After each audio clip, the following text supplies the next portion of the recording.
Tonight is February 16th, and this is Session 9 of the second adventure of our D&D campaign, Dungeons Drogans. During our last session, the Drogans and their allies delved deeper into the Duergar fortress in search of the Winterhaven captives. Having cleared one fortress, they crossed a bridge over a chasm to enter the second of the twin fortresses, where they were ambushed through arrow slits in the far doors. Sorrow kicked open the solid double doors at the end of the bridge, revealing duergar and animated tripedal crossbows, which were rather hilarious. After a difficult battle, the Drogans and their allies prevailed, but Sorrow then wandered off on her own, finding herself in an ancient minotaur crypt. And just as most of her friends caught up to her, there was a stirring amongst the corpses.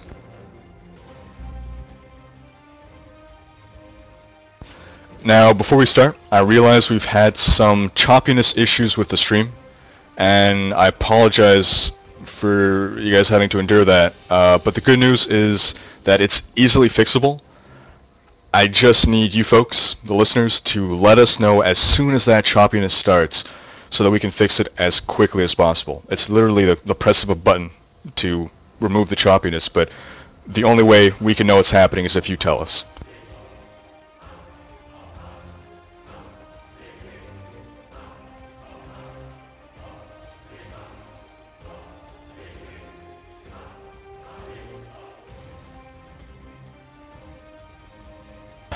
So is the stream working fine for now? Excellent, alright.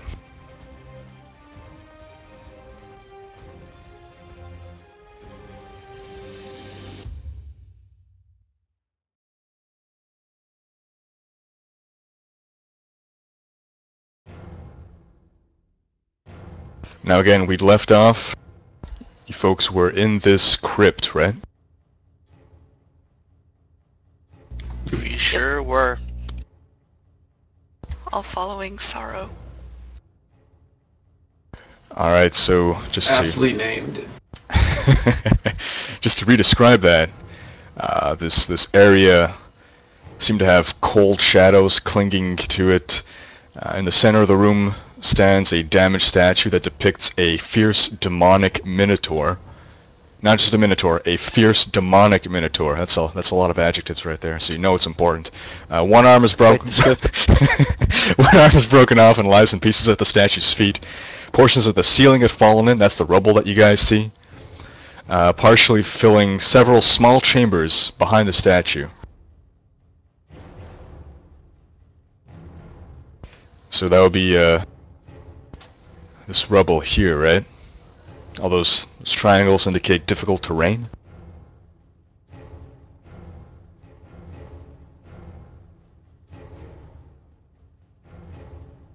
And we'd end it just as something happened.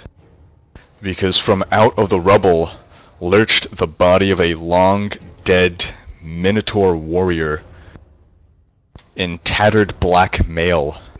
Sunken flesh clings to its bones, and its lips have drawn back from its black teeth. It raises a rotting hand, revealing jagged claws as it hisses and attacks. Does it smell funny? It smells funny in the very aptly described, yes. Wait, what did he say? I didn't hear it. I said it smells like wreckage. But your guy wasn't around for that. Aww.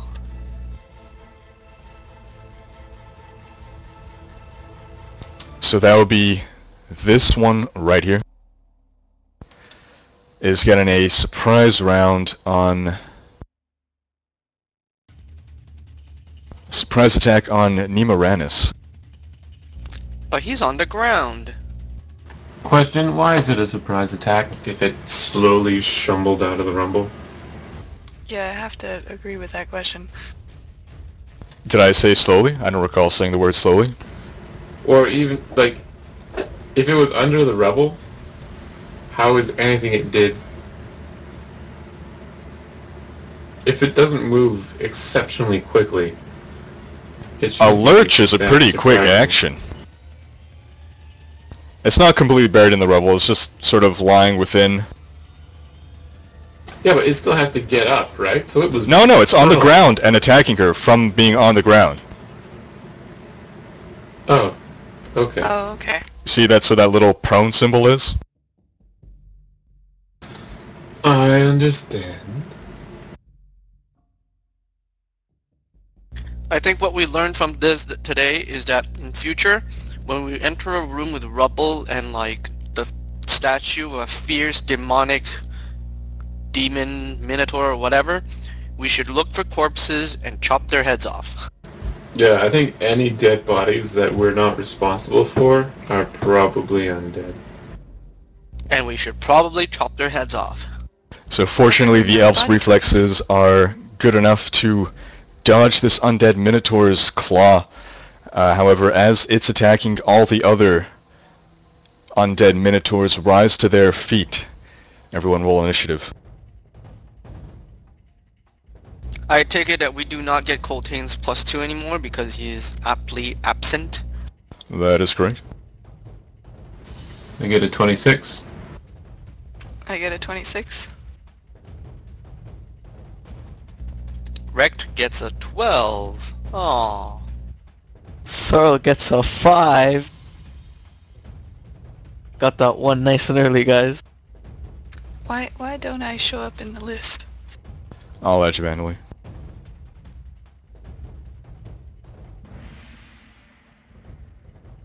What is your initiative modifier? I got a 26.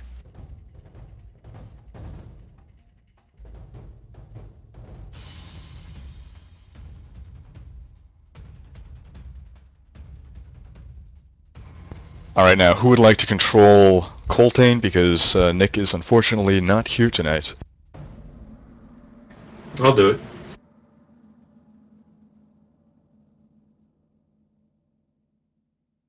Alright, roll initiative for Coltane, but bear in mind that he has no reason presently to know that anything is amiss. He is walking at a normal pace toward this area. Not jogging, walking. I don't know. He knows that Sorrow's leading and that she's a troublemaker, so he might actually run after her. No. He's a initiative check of 5. Totally walking. Talking to Massimo. Picking his nose while no one's looking. Picking his nose while people are looking. Alright, round 1, Winter is up first.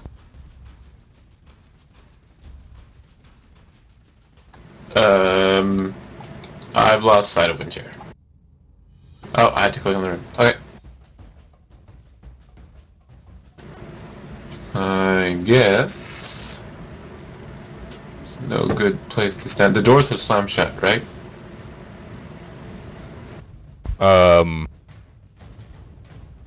I don't recall saying that. That's just standard procedure when you're getting surprised to set the door slam shut, I thought. Okay. Well, as it stands, nothing too out of the ordinary. Hunter's Quarry on the prone minotaur.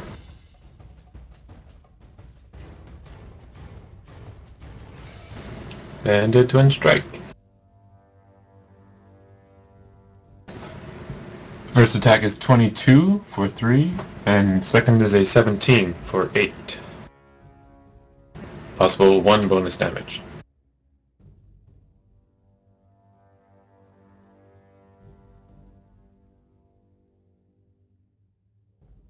The first arrow strikes true, the second misses though because it's a little more difficult to hit someone who is lying prone with a ranged attack. Alright, and then Winter backs towards the doorway, saying, "Let's hold them at the doorway. It's safer that way." And he goes into the hallway.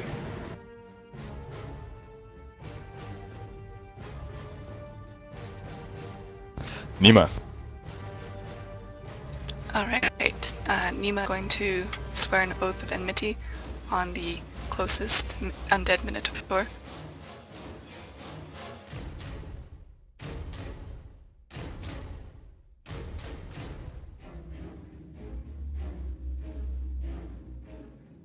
And then, enraged by the fact that undead actually exist and are attacking her, she's gonna channel divinity and abjure undead.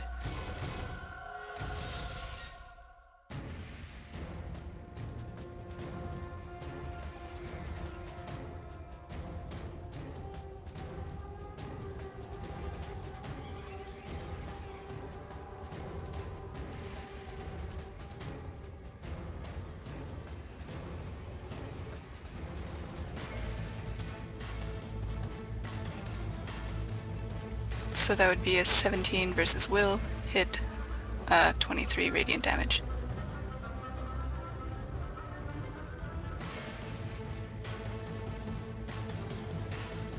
Nima sends a brilliant ray of radiant power at the undead minotaur.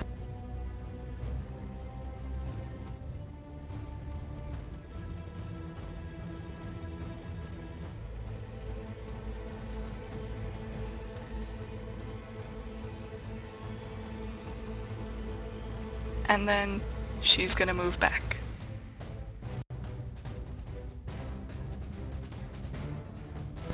The burst of radiant energy devastates the minotaur, sending decaying flesh and bits of bone scattering.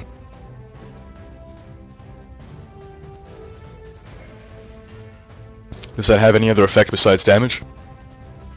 Yes, they would be immobilized until the end of my next turn. Oh wait, hang on. I pulled the target at number of squares equal to 1 plus your wisdom modifier, and the target is also immobilized until the end of your next turn. Alright, well, since you were there at the time, it can't get pulled any closer, so you still get your retreat. Yep, but he's immobilized. Yep.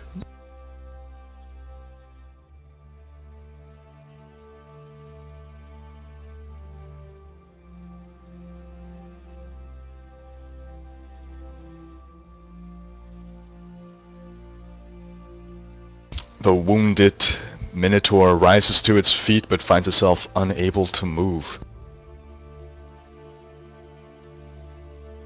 It assumes a defensive stance.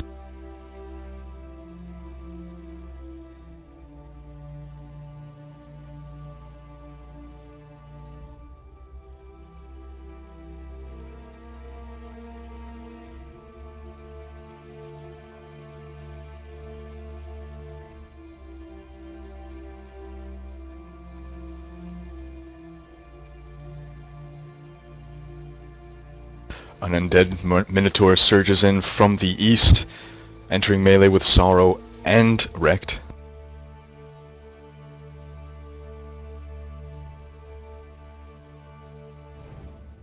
And it tries to claw Sorrow.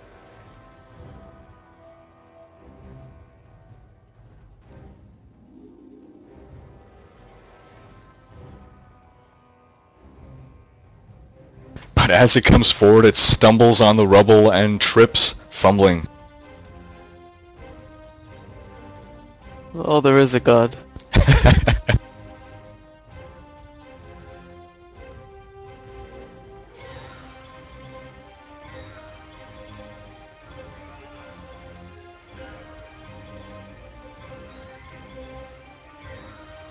But another minotaur comes around the corner and charges at Sorrow.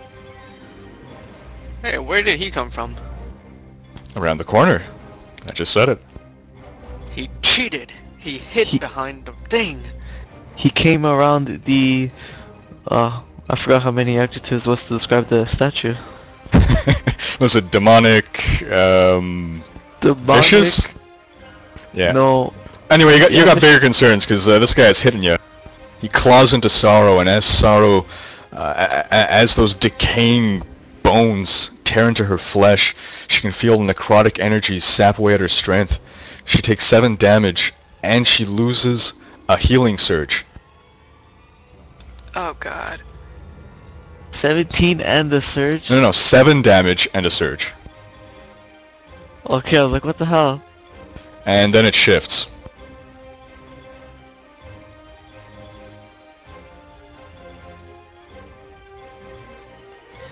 And another minotaur comes in and charges Sorrow. Okay, Sorrow there is is no getting god. owned. How do I use... No surge value means it's not gonna heal my surge, is that right? I believe so.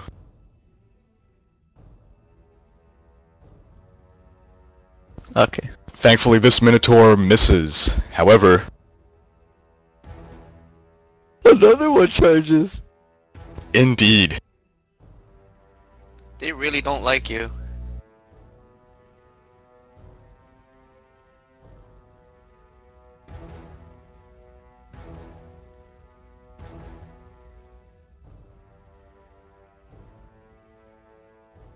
Sorrow now surrounded. Well, not really surrounded, but because you can move diagonally. But flanked, Like a bishop. flanked two ways. Yes, surrounded like a bishop. What? No, she can move like a bishop. She's surrounded like a rook. Yeah, you can move. If she were a rook, she'd be surrounded right now.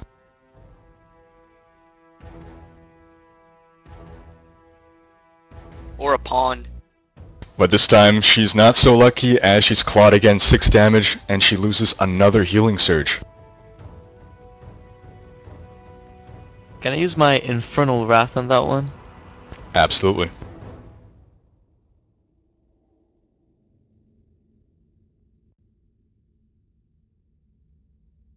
And it then shifts over here. Alright, that's 10 fire damage. Hey, they're not stone made anymore. Indeed, Oh, this that duergar. burns pretty good, in fact, as Sorrow rebukes it with fire. But is it super effective? No, just normal effective. Wrect's up. Oh.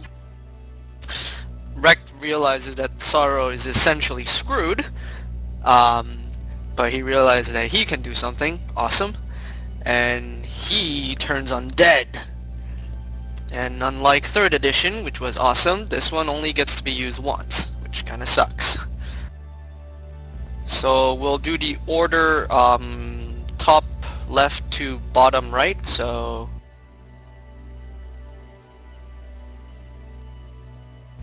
The power is a burst 2, I believe. Yes, it is a burst 2 power.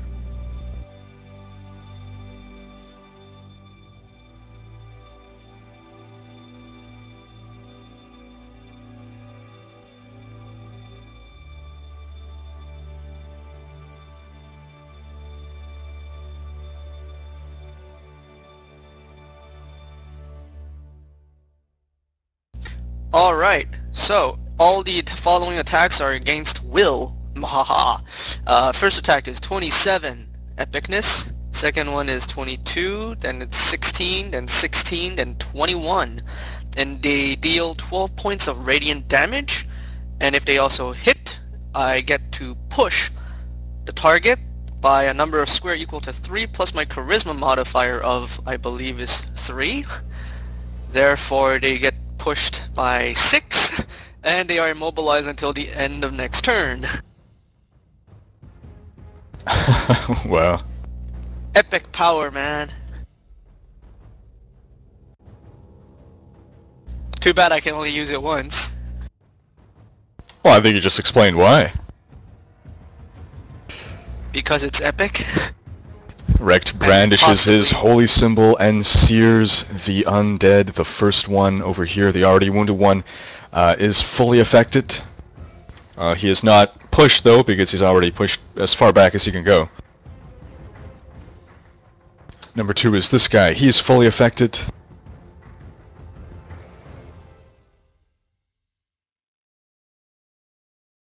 So you said push six squares, right? So... 1, Yes. 6.